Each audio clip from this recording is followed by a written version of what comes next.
दिया, बंदूक चलाना सीखेंगे।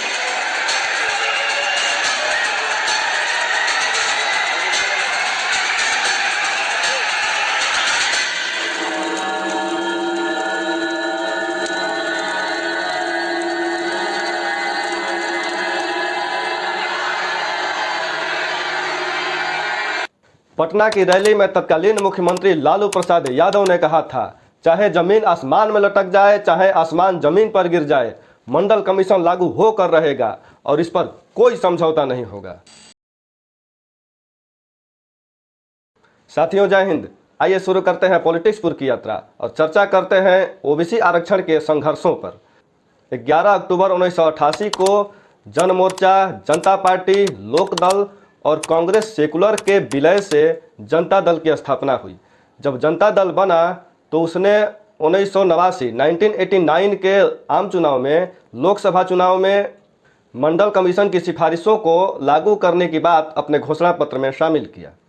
1989 के लोकसभा चुनाव के बाद जब जनता दल की सरकार बनी तो प्रधानमंत्री बने वीपी सिंह और उप प्रधानमंत्री बने ताऊ देवीलाल। इसके बाद हरियाणा के चर्चित मेहम कांड और कुछ अन्य बिंदुओं पर वीपी सिंह से देवीलाल की खटपट इतनी बढ़ गई कि मंत्रिमंडल से देवीलाल को ड्रॉप करने की बात होने लगी। इधर ताऊ देवीलाल ने अगस्त क्रांति के दिन यानी 9 अगस्त को दिल्ली में एक विशाल रैली का ऐलान कर दिया, जिसमें मान्यवर काशीराम भी आने वाले थे। बस यहीं पर रैली से पहले शरद यादव ने वीपी सिंह के सामने शर्त रख दी कि रैली से पहले मंडल कमीशन को लागू कीजिए, अन्यथा हम देवीलाल से अपनी पुरानी यारी निभाएंगे। और उधर लालू प्रसाद यादव ने वीपी सिंह से भेंट करके मंडल कमीशन के लागू करने का सारा सूत्र थमा दिया था। अंततः वीपी सिंह की सरकार ने 7 अगस्त 1990 को ओबीसी के लिए नौकरियों में 27% आरक्षण की घोषणा कर दी। डॉक्टर भीमराव अंबेडकर के इस न्याय वर्ष में एक फैसला हाल में सरकार ने लिया कि पिछड़े वर्ग को हम सरकारी नौकरियों में और पब्लिक सेक्टर में स्थान दें।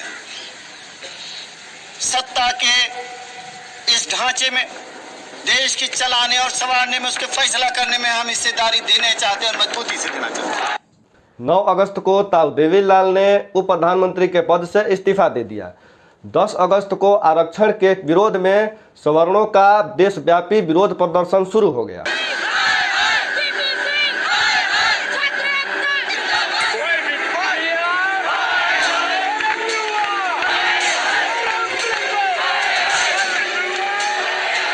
कलम चलाना छोड़ दिया, बंदूक चलाना सीखेंगे।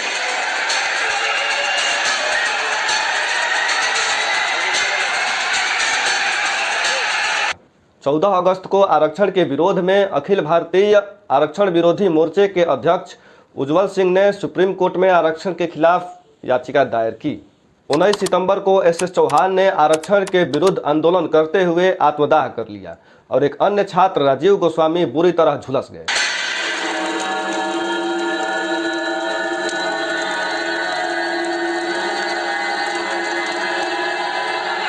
8 अगस्त 1991 को रामविलास पासवान ने मंडल कमीशन की सिफारिशों को पूर्ण रूप से लागू करने में विफल सरकार के खिलाफ दिल्ली के जंतर मंतर पर विरोध प्रदर्शन शुरू किया और वे गिरफ्तार कर लिए गए। आरक्षण का मामला जब कोर्ट में अटका तो इस लड़ाई को सबसे आगे बढ़कर लालू प्रसाद यादव ने थामा और राम जेठमलानी जैसे तेजतर्रार वकील को मंडल का पक्ष रखने के लिए मनाया और उस लड़ाई को अंतिम अंजाम तक पहुंचाया।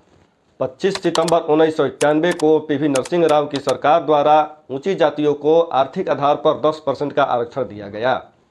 उस समय सुप्रीम कोर्ट ने इस 10% के आरक्षण को खारिज कर दिया था और कहा था कि पिछड़ेपन का पैमाना महज आर्थिक ही नहीं हो सकता है, और आज सुप्रीम कोर्ट इस 10% के आरक्षण को संवैधानिक करार दे दिया है।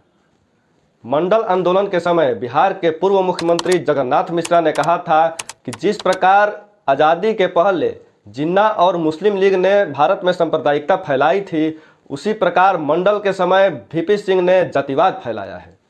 पटना की रैली में तत्कालीन मुख्यमंत्री लालू प्रसाद यादव ने कहा था, चाहे जमीन आसमान में लटक जाए, चाहे आसमान जमीन पर गिर जाए, मंडल कमीशन लागू होकर रहेगा और इस पर कोई समझौता नहीं होगा। उसी समय रामविलास पासवान ने कहा था कि वीपी सिंह ने इतिहास बदल दिया है। यह लड़ाई 90% शोषितों और शेष 10% के बीच की है। जगजीवन राम के खुशामदी का दौर बीत चुका है और रामविलास पासवान का उग्र प्रतिरोधी जमाना सामने है।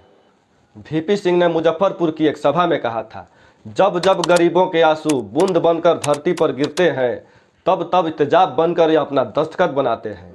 मैं जानता हूं कि मुझे प्रधानमंत्री के पद से हटाया जा सकता है, लेकिन मैं ये भी जानता हूं कि मुझे गरीबों के दिल से कभी नहीं हटाया जा सकता। पिछड़ों के उत्थान के लिए बाबा साहेब डॉक्टर भीमराव अंबेडकर से लेकर बीपी मंडल तक के तमाम नेताओं ने बहुत ही ज़्यादा संघर्ष किया है, लेकिन आज भी ओबीसी समुदाय अपने नायकों के प्रति बहुत ही ज़्यादा उदासीन रहता है। जननायक कर्पूरी ठाकुर जी आज हमारे बीच में नहीं है। हम लोग संघर्ष किया कि लागू करो, मंडल कमीशन लागू करो, और मंडल कमीशन लागू करने के लिए ट्रेन पकड़ के हम लोग गोरखपुर के रास्ता में आ रहे थे दिल्ली, और उस समय के सरकार कूड़ा घाट है, कूड़ा रोक के गाड़ी को इतना मारा, इतना कुटाई किया लोगों को, लेकिन फिर भी लोग अपना इरादा नहीं छोड़े। हम लोग दिल्ली पहुंचे और दिल्ली में आकर के मंडल कमीशन लागू करो, और लागू ही नहीं करो, दिखना चाहिए कि हाँ भाई लोगों को 60% नौकरी और रोजगार में उनका स्थान है। जननायक कर्पूरी ठाकुर सहित हम लोग ये इंडिया गेट से हम लोग को गिरफ्तार कर दिया गया। बीपी मंडल जैसे महापुरुष को ओबीसी समुदाय उतना सम्मान नहीं दे पाता है जितनी दलित जातियां बाबा साहेब डॉक्टर भीमराव अंबेडकर या मान्यवर कांशीराम को देती है। ऐसे में जरूरत है भारत के सभी पिछड़ों को एकजुट होकर अपने अधिकारों को समझने और हक के लिए लड़ने की, ताकि अपने नायकों को सच्चा सम्मान दिया जा सके। पिछड़े लोगों के लिए अपने अधिकारों को समझना और हक के लिए लड़ना ही उनके नायकों के प्रति सच्चा सम्मान होगा। आने वाले वीडियो में भी पिछड़ों के मुद्दों पर चर्चाएं जारी रहेंगी। मैं राहुल भारती विदा लेता हूं आपसे। आज के लिए बस इतना ही। नमस्कार, जय हिंद।